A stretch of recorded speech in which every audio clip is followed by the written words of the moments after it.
Muhammad, read.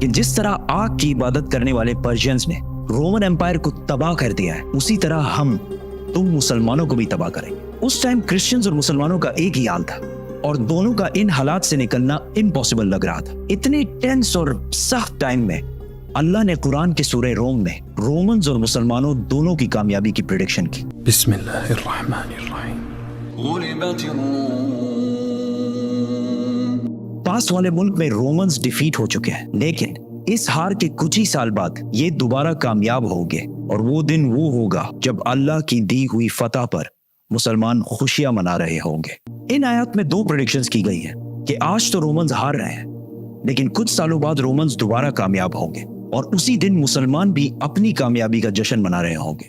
مکہ میں سب نے ان آیات کا بہت مذاق اڑایا کہ رومن امپائر کا بچ جانا امپاسبل ہے، لیکن حضرت ابو بکر رضی اللہ تعالیٰ عنہ کا اسلام کے پہلے دنوں میں ہی قرآن پر اتنا یقین تھا کہ انہوں نے مکہ کے ایک کافر سے شرط لگائی کہ اگر رومنز 3 سال بعد کامیاب نہ ہوئے تو میں تمہیں 10 اونٹ دوں گا، اور اگر کامیاب ہو گئے تو اس ٹائم تک اسلام میں گیمبلنگ اور شرط لگانا بین نہیں ہوا تھا۔ جب رسول اللہ صلی اللہ علیہ وسلم کو اس شرط کا پتہ چلا تو انہوں نے ابو بکر رضی اللہ تعالیٰ عنہ سے کہا کہ اس شرط میں 3 سال کا ٹائم بڑھا کر 10 سال کر دو، اور اونٹ 10 سے بڑھا کر 100 کر دو۔ اس کافر نے یہ ٹرمز آسانی سے مان لیے کیونکہ رومنز کا جیتنا امپاسبل ہو چکا تھا۔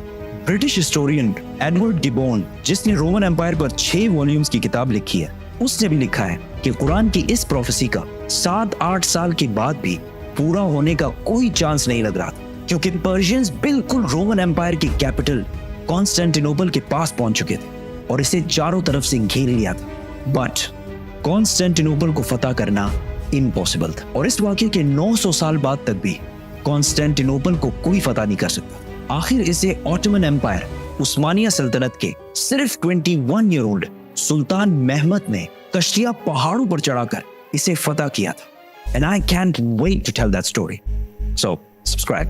کانسٹینٹینوپل جب ہر طرف سے گھیر لیا گیا تھا تو ہراکلیس نے پرشین بادشاہ خسرو کو خط لکھا اور اس سے بھیک مانگی کہ تم جو کہو گے ہم کریں گے، صرف ہمیں زندہ رہنے دو۔ لیکن خسرو نے کہا ایک شرط ہے، تمہیں کرسچینٹی چھوڑ کر ہمارے ریلیجن مطلب آگ کی عبادت کرنی پڑے گی۔ تو رومن ایمپرر ہراکلیس اپنی کیپٹل کانسٹینٹینوپل کو چھوڑ کر بلیک سی کی طرف سے پرشین امپائر کی ناردرن سائڈ پہ آ گیا، اور اسی ٹائم رسول اللہ صلی اللہ علیہ وسلم بھی مکہ کو چھوڑ کر مدینہ ہجرت کر گئے۔ یہاں پر ہراکلیس نے پوپ سے مدد مانگی اور اسے کہا کہ پرشینز میرے خلاف نہیں ہے، یہ کرسچینٹی کے خلاف ہے۔ تو پوپ نے پورے یورپ سے پیسے جمع کیے اور ہراکلیس کو بھیجے، جس سے ہراکلیس نے پرشین امپائر کی ناردرن سائڈ سے ایک سرپرائز اٹیک کی تیاری کی اور پرشینز پر فل فورس کے ساتھ حملہ کر دی۔